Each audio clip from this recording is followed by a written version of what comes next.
Welcome, viewers and listeners, to the Total Football Analysis EPL podcast. We are the Thinking Fans podcast. Each week, we get together with our besties who are current pro players, real coaches, academics, and stat heads. We are sponsored by the EPL Guide, a 280-page guide of the season created by a team of 25-plus writers and designers. Moneyball for football, analytics plus opposition analysis plus eye candy. The next update will be released in early December at www.thinkingfanmedia and on Amazon. Today, we're joined by soccer analyst Harshal Patel. Also on the pod is Dre Fortune, a professional creative attacking midfielder for North Carolina FC. I am host Chris Mumford, known as the Professor. Bella Ciao. Well, we returned from the second international break with several high-profile matches: ManCity-Tottenham, Liverpool-Leicester, Leeds-Arsenal, and others. We'll take a quick gander at the Champions League matches, and we'll also review notable upcoming games, including Chelsea-Tottenham, Man United, Southampton, and Leeds-Everton. Harshal, let's talk about that Man City-Tottenham game. Wow, there were some things going on there. Yeah, and it's almost as if that game was the typical sort of perfect Jose Mourinho performance by Spurs, which, it's all he's almost built his brand or his identity, even though, it's a lot far away from the truth, but the stereotypical image that fans have of Mourinho winning games is, sitting back, denying the opposition space and time on the ball, and scoring goals on the counter and winning games. And that is almost exactly what happened in this match, where, Spurs, I think, if I'm not mistaken, they had 2 shots and they scored 2 goals or something, and City had over 20 shots and they didn't score. But that's a very superficial way to look at it. And what I found really interesting, or I wouldn't say interesting, what is becoming a concern now is the fact that City are really struggling to score goals this season. You do not expect a Pep Guardiola side to be this, devoid of creativity. They've really struggled to put together, the sort of attacking moves that we've associated them with in the past, where they blow.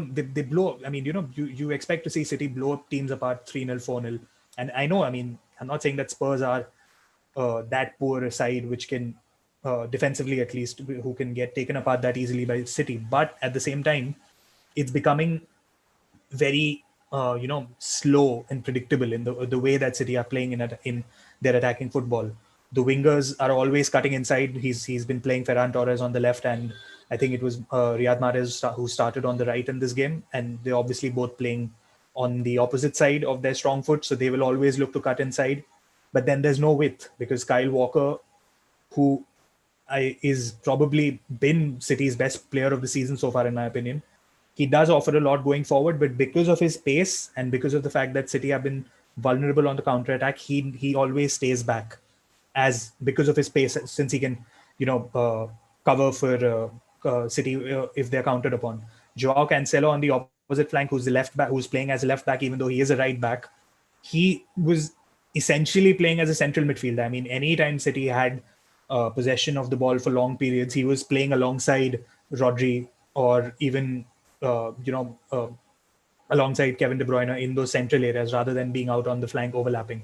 So there was absolutely no width, and it was very easy for Spurs to basically pack the center and deny them space. And this has been a recurring theme for City throughout this season, where there is no width being created, and that's why there's no space for them to create. And all of the creative burden is then falling on Kevin De Bruyne, and it's not worked out so far. Right. Dre, what was your take on the match? Yeah, a couple of things. I think the point about, for example, Cancelo, I think we've seen Pep deploy that tactic a few times over the years, where he has his fullbacks tucked inside to try to isolate the wingers 1v1.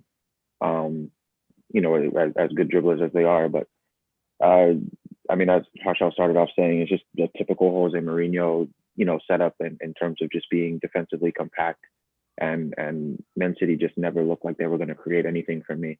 They just always looked like they were, trying to build up as they usually do. And then as they got, closer to the attacking third of the field and the spaces got tighter and tighter with how Tottenham were playing, it just looked like they were struggling all game in terms of creating. And Tottenham were lethal on the counter attack, and they punished them and took their chances. And I think that's all Jose Mourinho wanted out of the game. And Harshal's been mentioning it for weeks that Manchester City is struggling to even create chances. And I think, we see this again. And it's more than just, I think, having Aguero back, for example, or, having Jesus back as we see now. I think it's a lot more than that. They need to figure out a way. I don't think they've replaced David Silva. I don't think they figured out a way to deal with him not being in the team anymore. And I think they're going to struggle as long as they don't figure out a way to deal with that. So I'm going to take a little different take on things. I mean, if you look at Man City, they took 17 shots, only 4 were on target, and 9 of them were from outside of the box. So clearly the shot selection, they're not creating legit good shots compared to Tottenham, which took only 4 shots. If you look at crosses, Man City's crosses, they made 26 and only 2 of them were successful. So they had an 8% success rate in terms of crosses. And, I think the other pundits are saying that Man City's demise is here. And I don't buy that yet. I feel like last year their defense defensive struggles was well chronicled with injuries. And they kind of started out with a reverse problem in the beginning of this year. And I think Jesus probably needs a little more time to get his rhythm. I don't think he's ever been Aguero level. And I just feel like they're trying to lead an attack is like having a spear without a tip on it, right? There's not an Aguero there on the 3-yard line to poach it in, right? That's just not happening. And I just feel like Man City needs a few more reps. They need Aguero back. Do they need another striker? Of course, they're going to need to bring one in. I don't think it's going to happen during January. So I'm not ready to agree with the demise of Man City. I think in the next few games, hopefully Aguero is healthy. I know he's training. I don't know if he's healthy to play this weekend. So, time will tell on that. I will say with Tottenham, are they all, or are they going to regress back to nothing? Right. And I think the reality is, I don't think they're all. I don't think they're really serious to contend for the long term. When Harry Kane gets injured, what's going to happen to that team, right? Because it's going to happen because given this season, it seems like everyone's going to get injured once or twice. So I will say that Tottenham's, Mourinho defenses parking the double-decker bus was very effective. But I feel like Man City's demise is too premature. Harshal, any other notes on that? I mean, I agree in the sense that, I wouldn't say that there's a demise happening, but it's interesting that I found it actually quite interesting that Pep signed a new deal, for example, at City, because he's been here for this is his 5th season, longest ever tenure at a single club. He's spoken earlier about how exhausted he was by the end of his first spell at Barcelona, ditto at Bayern.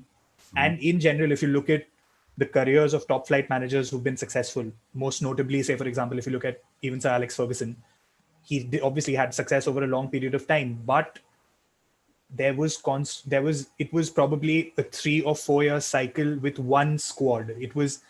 And then that squad needed to be refreshed over the next couple of seasons with new faces coming in, because the messaging gets stale.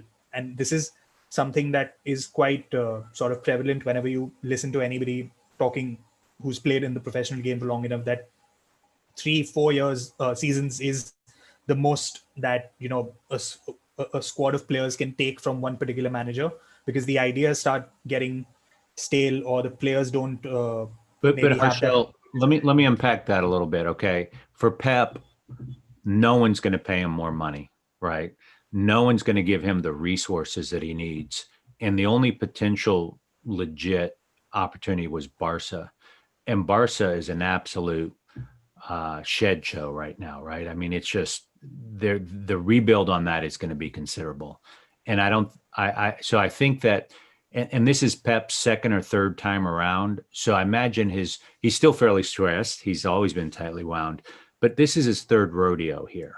And I just feel like things can't get any better for him. And then you kind of look at the flip side. Are there any coaches that are better than Pep to do the rebuild for Man City? Maybe you could make an argument for Pochettino, sorta, kinda, if you blow your eyes. But to me, it makes a lot of sense. And quite honestly, I just feel like the pieces are coming into place where Messi will probably join in January, because Barca is in tremendous debt right now. There's a huge crisis. They need $100 million like nobody's business to start the full rebuild, because I think the door's closed on keeping Messi. Dre, do you have any thoughts on that? Specific to Pep or to Barcelona? Well, Pep as well as Man City. I mean, do you feel like it makes sense for Pep to stay for the rebuild? And are the pieces in place? I don't even know if I want to use the word rebuild. I still think it's refinement. Do you think Man City needs a rebuild or refinement? I would say refinement. I think it's still too soon, especially with everything that's gone on over the course of the year, to really, say that their demise is here. I definitely agree it's too soon for that. But I mean, over the years, I think we've seen Pep be able to figure it out. So I think, we just give him a little bit of time. We give him the January window and see what happens. And I'm sure he'll be able to figure something out to refine the team and the squad in a way that'll be beneficial. Okay. Well, good. Sorry, Chris, I'll just jump in there. Sure. One last thought on this, because I was just looking around at some numbers. You were talking about how, for example, in this game, City took most of their shots from outside the box, and that's obviously not an optimal way to score. And I had to double check this because this absolutely blew my brains, because at the moment, as of now, with last weekend's games having been played, City have an XG per shot, which is basically expected goals total for the season divided by the number of shots they've taken. So that gives you an average value for the XG of every shot. Their XG per shot for this season is 0.1, which is a 25% or so decline on last season. It's the second lowest in the league this season, just above West Brom. Harshal, I hear that, but if you lose your best strikers, of which a system is so integral. I mean, Aguero has been such an important piece. So yes, I hear that piece. I just wonder if you don't have the tip of the spear's not going to work very well. The point being made here is that the spear doesn't exist because the chances aren't being created in the first place. It's right. A different thing that you create the chances and you don't take them. And at least the numbers make it seem as if they're not creating chances at the moment. But yeah, we can keep going on about this all day. No. Well, I look forward in the next month, the proof is going to be in the pudding, right? Either the tip is going to be sharpened or it's going to stay blunted, and we'll kind of see what goes on. So Tottenham did take a well-deserved 2-0 victory. One goal was a set piece, and one was a kind of an NBA-style fast break, which was a whole lot of fun to watch and probably a whole lot funner to participate in. So let's turn attention to the Liverpool-Leicester game, where Liverpool just outright manhandled Leicester. Liverpool had 21 shots and 10 on target to Leicester's 9 shots and 2 on target. Liverpool had 56% possession. And I do think that Leicester played very tough, solid defense, but over the end, they were done in not by all these amazing open play opportunities, because Kasper Schmeichel was the absolute star. He made 7 saves, 3 or 4, which were some of the strangest saves I've seen in some time. But what really did Leicester in were 2 set pieces, right?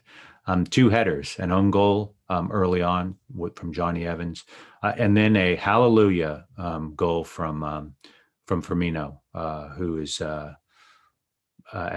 well chronicled that he's had some challenges in terms of scoring. So it wasn't the open play that did Leicester in, it was the set pieces. Dre, what was your take on the game? Well, honestly, I thought it was just a routine win for Liverpool and signs that they're getting back to the same team that they were, last year and over the last couple of years. Mm-hmm. Yeah, they were a bit fortunate especially with the first goal. I mean, I think it's just unlucky for Leicester, but I think in the end, we were going to get to that same stage anyway. I think they were going to end up scoring a few goals. I mean, Firmino missed a couple of chances. There were chances all over for them to be scored. And I mean, Jota's looked really good for them. He's been a great addition to them, and they're going to be getting Salah back soon. So I think Liverpool's the team that needs to be stopped right now. I know we're talking about Tottenham at the top of the table, but Liverpool, I think, is getting back to full strength basically, and they're probably going to run away with it again if they continue in this way. So, as a player, they've literally replaced, I can't remember the number now, 4 or 5 positions with some of that were different than at the beginning of the season. How do players adjust to that? How have they been able to adjust so quickly to new faces in different positions? Well, I mean, I think obviously every individual player brings something different, but when you're within a system, the roles will more or less be the same. So I think it's just being able to understand the system, and these are guys who have been playing for years, so they have lots of experience, and when they understand what's being asked of them and they can apply it, it's like second nature. So I think in that aspect they were always going to adjust to each other fairly quickly and be able to be at their best. Mm-hmm. Okay. Harshal, what was your take on the game? Yeah, as Ray said, it was a pretty routine win for Liverpool in the sense that most people would have thought that Leicester would have given them more of a challenge, especially with all the injury absences and all of that, and COVID and all of that Liverpool are dealing with. But one thing that I found interesting from, say, a tactical point of view was that Leicester obviously have been playing a back five for most of the season, largely down to circumstance rather than anything else. I mean, Rodgers' preferred formation is the 4-3-3 or the 4-2-3-1, but he's just had so many defenders out due to injury that he's had to adapt and play a back five. And that was the case in this game as well. They were very passive. They weren't really pressing, or they weren't aggressive, which is interesting considering the fact that Leicester were in terms of, again, if you look at PPDA, which is passes per defensive action, which is a metric to gauge how aggressive a team's press is, Leicester were the 4th best or the 4th most aggressive on that measure last season. Mm-hmm. Whereas, I mean, they're towards the bottom this season, and that is a reflection of the shape that they're playing, because obviously you naturally look to stay deeper and be more compact when you're playing with the back five. Mm-hmm. But it's also a reflection of just generally what we've been talking about throughout as well, where teams are just generally not as aggressive and as physically intensive as they were last season because of the turnaround that we've seen, the short turnaround between seasons that we've seen. I mean, in fact, if you compare PPDA numbers for all the teams between last season and this season, I think bar maybe 1 or 2 teams, every team has dropped off in terms of their press. Even Liverpool, for example, or even the Leeds, who they are the best or the most high pressing team in the league, but their numbers are still suggest that that it's being done at a lower rate than it was being done last season. So it's, I mean, I still think that Leicester do have a chance of finishing in a high position, if not top 4, probably top 6, because of the nature of the season. But it's just been impressive in terms of how Liverpool have been able to cope. I have been extremely impressed with Diogo Jota, for example. He's come in and it looks like he's been playing at Liverpool for years. Yeah. One of the names that wasn't uttered much was Jamie Vardy. And I'm just really struck by how a makeshift defense of Liverpool was able to shut down, one would argue, one of the most prolific scorers in the last few years. That was one big surprise. I would have thought that he would have had more. And I thought Harvey Barnes looked sharp when he was on the pitch. Yeah, I think Leicester didn't play badly. It's just that Liverpool was on absolute fire. And I will tell you, from an entertainment perspective, this is probably one of the funnest games to watch in the last 6 months. I wish we could see more games that had this level of intensity besides teams called Leeds, right? But it was just a whole lot of fun to watch. So with that in mind, why don't we turn our attention to the Leeds-Arsenal match, where Leeds was their normal, hardworking, just all over the place.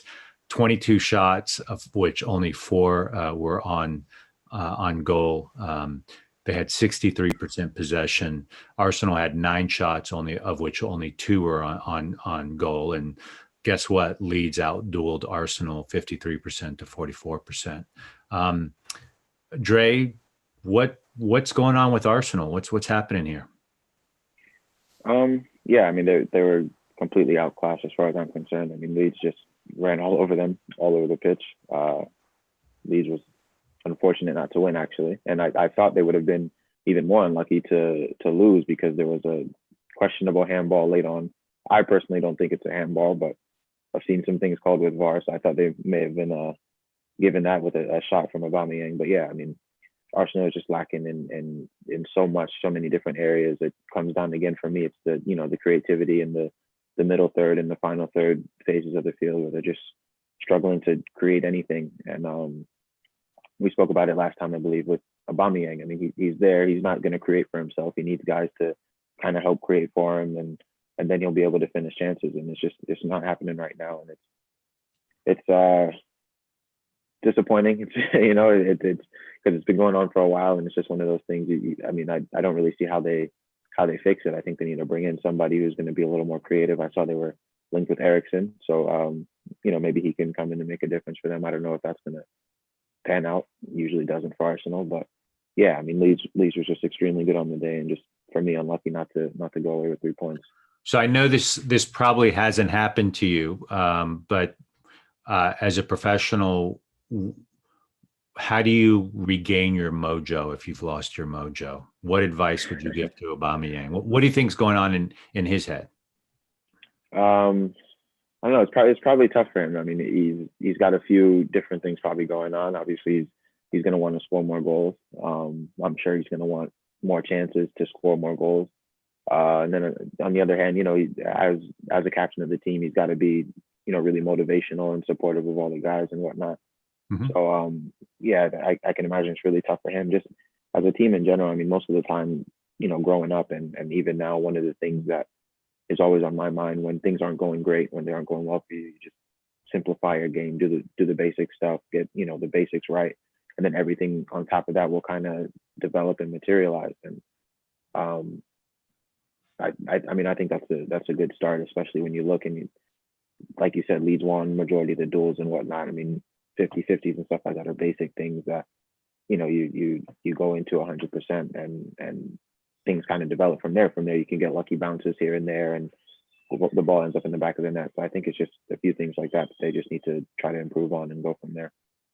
Harshal, what's your take on things? This is quite an interesting game to watch. I mean, we've spoken about it, about how I think every Leeds game has been quite interesting to watch, but obviously Nicolas Pepe got all the headlines for the headbutt and the red card and all of that. But I mean, even before he got sent off, he wasn't really doing much. It was quite notable, especially in the first half, how Leeds were able to, attack almost at will down their left, and which is obviously Arsenal's right, because Pepe was not tracking back. He was not helping Bellerin out defensively. So it was almost always a 2 versus 1 situation down that flank, which I'm sure Arteta wasn't happy with that. And he must have obviously, I'm assuming he gave Pepe some instructions during the break to track his man, but we didn't really see much of an impact of that because he got sent off. But that was interesting. Leeds were able to bring back Calvin Phillips, who's been injured for a bit, and he is arguably the one player in that Leeds side who is almost irreplaceable. And it showed in their build-up and in terms of how they were able to move the ball quickly.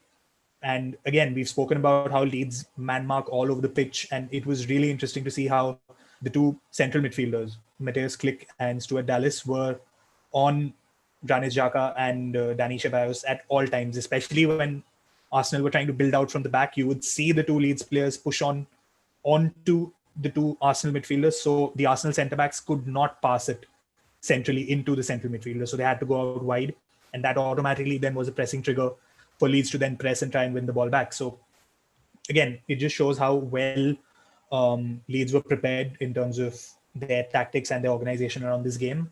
And we've spoken about Arsenal and their lack of creativity, and there's actually an interesting stat I want to bring up in that regard, which is again the XG per shot, which I was talking about earlier.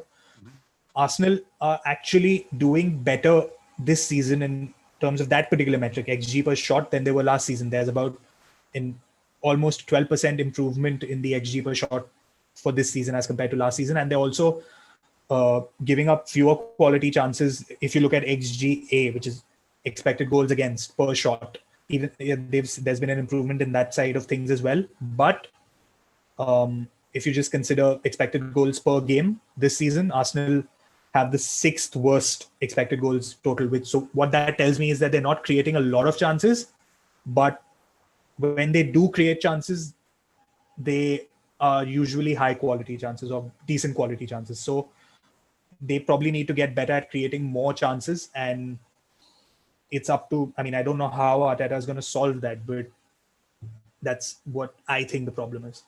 Interesting. And Leeds is 1-1, lost 3 and tied 1 in the last 5.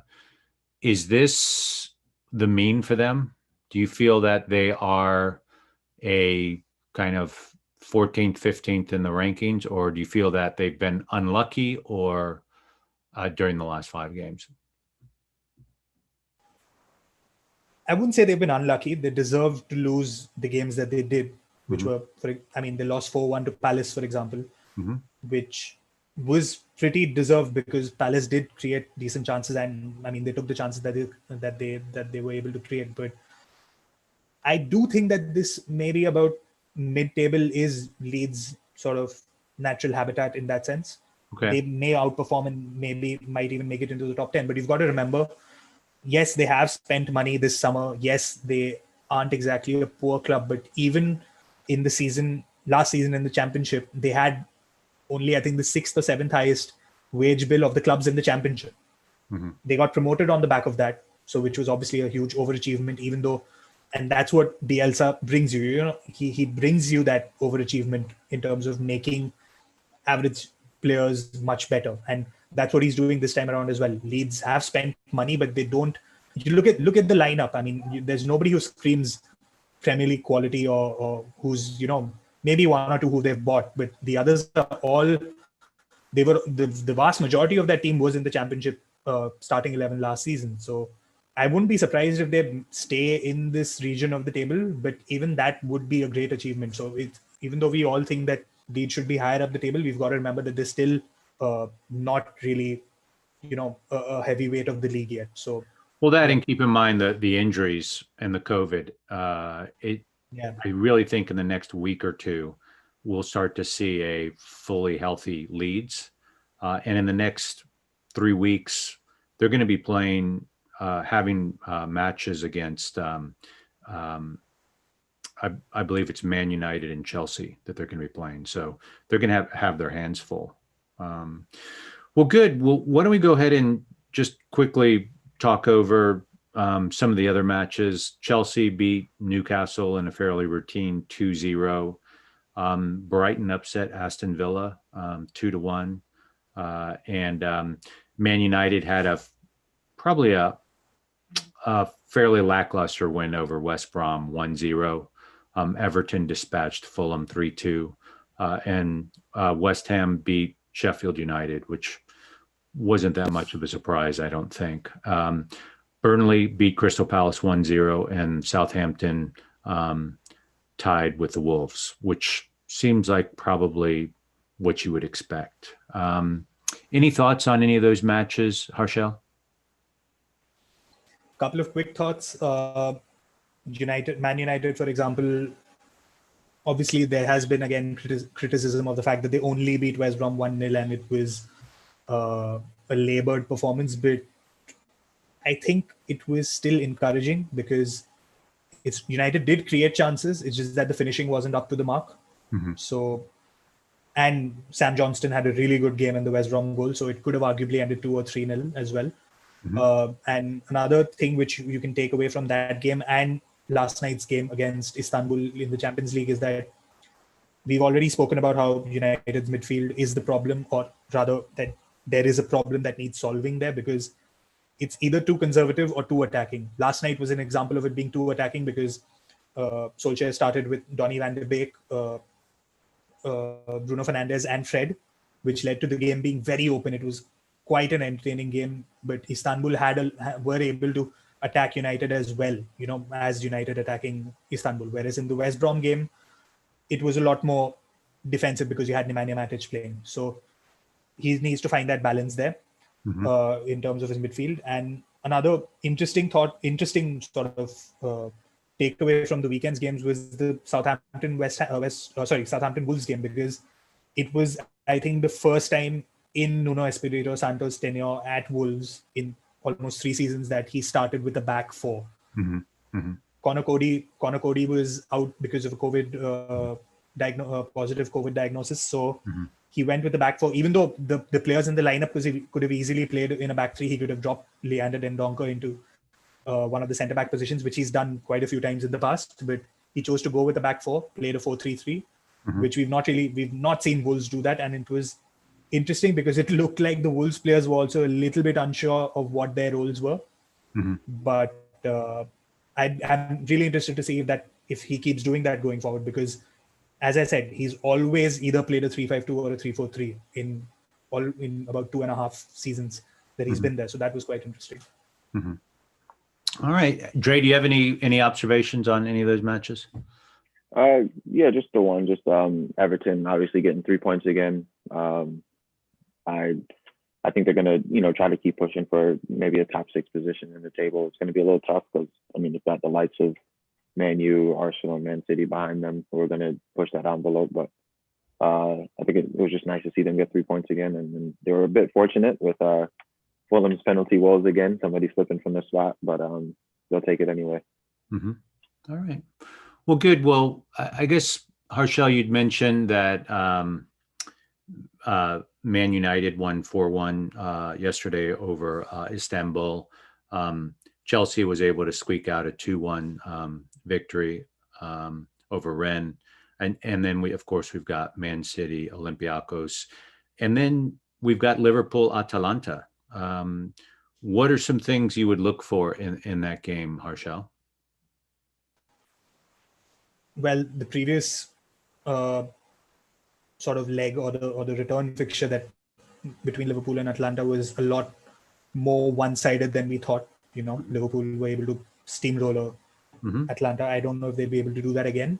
But again, from that game, the expectation is always that there's going to be good, high-quality attacking football, because Atalanta have been one of the best, I think, at least from viewers' point of view. Atalanta have definitely been one of the best teams to watch in Europe over the last couple of seasons, and they've kept that going this season as well. So, and Liverpool are Liverpool. They've been, again, supremely efficient, even though they've lost a lot of key players, but the guys who come in just keep performing at the same level, it seems. So I don't know what will happen in terms of a score line, because we all thought that Atalanta-Liverpool the last time out would be a lot closer, and that Liverpool ended up winning by the big margin that they did. So I can't give you a score line, but I do hope it will be an entertaining match. Yeah, I really got the sense that Atalanta seemed starstruck when they played Liverpool the first time, and just weren't able to process everything, which is peculiar since they seem to play at a similar kind of game intensity. So it'll be fascinating to see how that match goes. So why don't we turn our attention a little bit to some of the weekend matches? What would you look for in the Chelsea-Tottenham game, Dre? What are some things that first come to mind with that matchup? Well, yeah, I think over the last few weeks we've seen Chelsea, I guess you could use the word mature a bit in terms of how they want to play, and I think they've put out some very strong performances. And then we've seen Tottenham, how they just played against City, where they just, parked the bus. And I guess that was their game plan for that specific game. I don't know if they'll continue to play like that against other teams, but I think it should be an entertaining game. It's obviously, high stakes at the top of the table. Personally, I think I anticipate Chelsea kind of dominating the game and probably winning the game. I think they'll be better suited to play against Tottenham than City was over the weekend. For some reason, that's strange to say, but yeah, I think I see Chelsea kind of winning that game. So what's your prediction on a scoreline? I'd say maybe 2-1 Chelsea. 2-1 Chelsea. Harshal? I'll go the other way. I'll say 2-1 to Spurs, because it comes down also, to be honest, to what sort of team Frank Lampard selects, because we know what team. I mean, I think you can now almost name the sort of team that Mourinho would want to select, even though he does have a decision to make in central defense. If Toby Alderweireld is not fit, he went off with an injury in the game against City. So if he's not fit, I don't know who'll come in next to Eric Dyer. I don't think he will be. Yeah, I think he's out long term, by the way. Yeah. So then you're probably going to have Joe Rodon. Joe Rodon came on off the bench against City, but I don't know if he's going to trust Rodon in a game of this magnitude, or he could bring Davinson Sanchez in.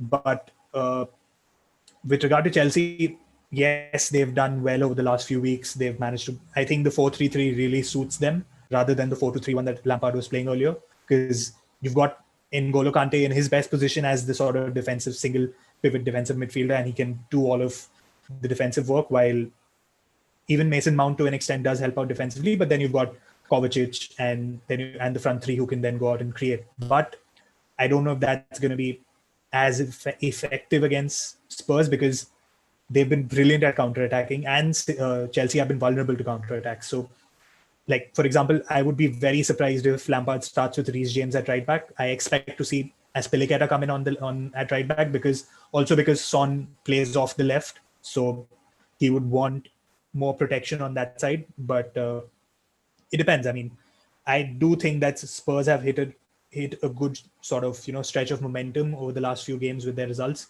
and the way they're playing with Harry Kane. I think people are talking about there not being too many playmakers or creative players in the league. I think Harry Kane has become one of the best playmakers in the league. He's got 9 assists, which is incredible for a striker, and he's got 7 goals. So I think that partnership between Kane and Son is working really well, and Chelsea could struggle to contain that. So I'm going for a 2-1 win to Spurs. All right. Well, they're going to have their hands full with this match, and then they're also going to be playing Liverpool as well. So they're going to have their hands full with over the next few weeks. That doesn't even take into account the Arsenal, the London Derby on December 5th. So we're going to figure out how real they are. I didn't get a prediction from you, Harshal. Give me a scoreline. 2-1 to Spurs. 2-1 to Spurs. Well, I am going to go right down the middle, which I don't enjoy doing. But if I were to bet, I think it's going to be a 1-1 game. I think it's going to be very defensive oriented. I would go to Dre's 2-1 Chelsea if Olivier Giroud were to play. I still think that Giroud brings something different, and it'd be lovely to see him at least get on for 20 or 30 minutes and see if he could make things happen. So I guess there's a lot of debate on whether he should stay or go. I think Lampard has decided he's going to stay. We have a contract, so the teams in Serie A are probably going to have to wait another 6 months to get a Giroud. So how about in terms of the Man United Southampton game, Harshal? There's some really interesting matchups there. Southampton has been just playing some fabulous football. The system seems to be firing on all cylinders now. What are you going to look for? This is one of those games which could be problematic for United, because the way Southampton play off the ball in terms of their pressing can be extremely difficult to play through. And United, again, as with Chelsea, it comes down to what sort of team Solskjaer selects at the weekend, especially in midfield, the composition of those three midfielders. Because I mean, you can, I think, assume that Fernandes will play, Bruno Fernandes, but who are the two guys who are going to play behind him? Is it going to be McTominay and Fred, or will Matic play? Will Van der Beek play? Because I believe Pogba, I don't think Pogba is going to be fit. So um, the thing with Southampton is that they really look to press in the middle third, and they press certain actions as well, where if you pass the ball back to the keeper, they will press aggressively. If you're passing out to the flank, they will press aggressively. And those, I mean, United have looked uncomfortable against high pressing teams, but at the same time, as the game against Leipzig showed in the Champions League, if they're able to play through that press, then they can be devastating. So I think it's going to come down to whether United are able to play through that press by Southampton. So I would maybe go for a 1-1 draw on this one, because I'm not sure if United will be able to do that. Dre, any thoughts or a scoreline? Yeah, I mean, I just checked real quick. Southampton hasn't lost in about 7 games or something like that. They're conceding a lot of goals, but they're also scoring a lot of goals. So I think it'll be interesting. I mean, we've seen Man United struggle at the back a few times, and I think we saw another mistake from De Gea over the weekend. Not over the weekend, sorry, but yesterday in the game. I think Southampton scores a couple of goals. It's just a matter of if Man U can match it. So I think maybe a 2-2 draw potentially, if Southampton doesn't win. I hate to sound so dull. I'm thinking it's a 1-1 match to me. I think Southampton is playing amazingly, but Man U still just has an amazing amount of quality on the pitch. And I feel that offensively, they can do well against Istanbul, but against a really well-organized Premier League team, they haven't got their mojo yet. Harshal, how about Everton Leeds? What are some things you can look for out of that match? It was interesting how Everton moved to a back three as well at the weekend against Fulham, because you saw Ben Godfrey come into the side and play as the third centre back alongside Michael Keane and Yerry Mina, and it was Alex Iwobi who was playing as a right wing back, because teams have quickly figured out that Everton's right hand side is a defensive weakness, because James is not going to go back and defend. I mean, he does do that. He does go back into position and all of that, but he's not going to, say, for example, track the opposition fullback right till the touchline, or he's not going to be, he's just not a defender, right? So he doesn't have the instinct to defend. So teams had been able to figure that out quite quickly, but Ancelotti made a tweak, brought in the third centre back, who's in Godfrey, who is also very quick, so he can cover down that side. And then you had Iwobi, who is obviously an attacking threat and can provide penetration down the right, but also has the discipline to fall back when needed. So, and that obviously then gave James the freedom to create much more. So against a team which, like Leeds, who obviously mark all over the pitch, it'll be interesting to see how that works out.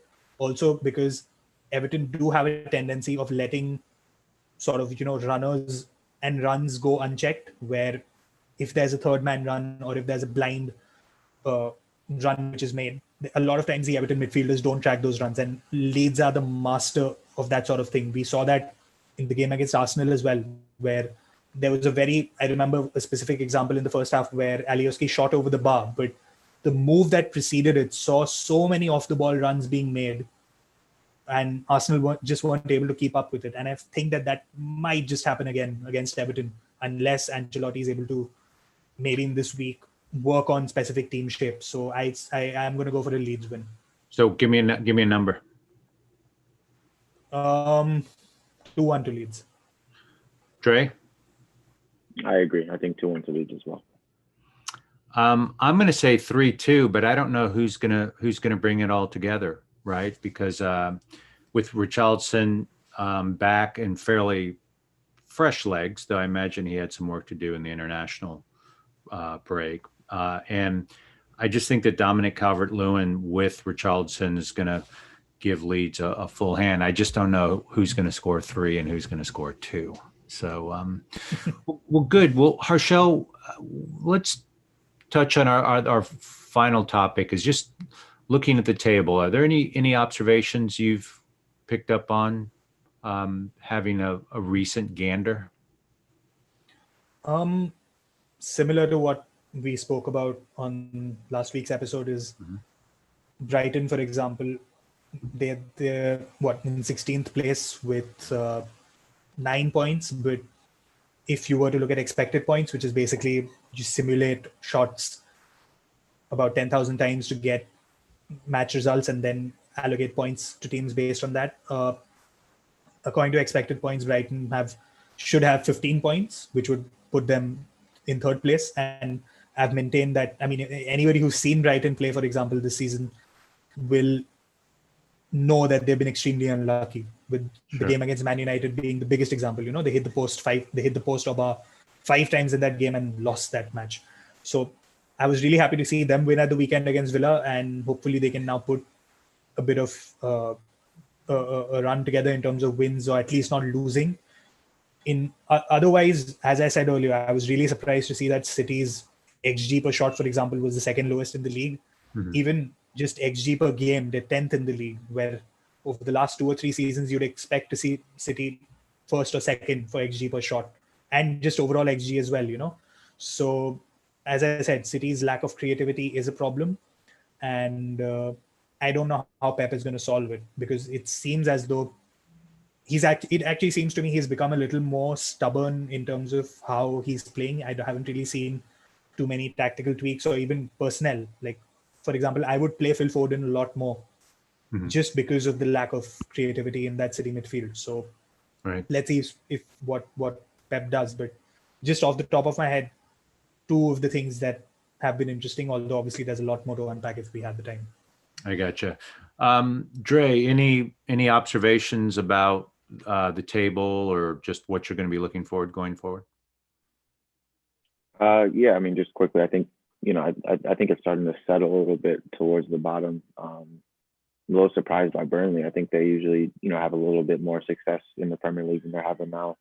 Other than that, I mean, Fulham, West Brom, Sheffield United, they've had their struggles so far, and it's probably going to look like that as the season goes on. Obviously, Arsenal, Man City, Leeds, Man United, you expect them to be a bit higher up in the table, but as time goes on, we'll see how that develops. Yeah, I would say that for as crazy as this season started, after 9 matches, if I had asked you at the beginning of the season, would it be a surprise to see Tottenham, Liverpool, Chelsea, and Leicester City in the top 4? I think we would probably argue no. Is it a surprise to see Everton in 6th place and Wolves at 8th or 9th place? All right. I think the only surprises now is kind of Man United needs to get a couple more threes, and as well as the Man City. I mean, those are the 2 outliers to what the overall experience is like right now. So, I wonder if Chris, I like how you didn't mention Arsenal being in 12th as an outlier. Well, I mean, let's face it, Arsenal's been that way for a while, and I will tell you, I do think that getting rid of Arsene Wenger was. I didn't like the way it was done, and the truth is that the 2 coaches after him have done any better than he has at his worst, right? So I mean, Arsenal is what it is right now. I'm going to call a spade a spade. So yes, thank you for highlighting that point, but that's just implicit in my thinking right now. And I'm sorry, Dre, I know you're an Arsenal fan, but some lightning has got to strike in that bottle, and that I think that's got to be Aubameyang somehow, some way. I think the rumors about Eriksen coming back, Arsenal basically said that's not going to happen, but we don't know. But they will. I think having something like that needs to happen for things to kind of come back together again. Why don't we leave it for there today? Thank you so much, Dre and Harshal. We are sponsored by the EPL Guide, a 280-page season guide updated regularly, created by a team of 25 plus writers and analysts. Moneyball for football, analytics plus opposition analysis plus eye candy. The next update will be released in early September, available on www.thinkingfanmedia.com and on Amazon. Join us for our next Football Thinking Fans podcast. For now, bella ciao, ciao ciao.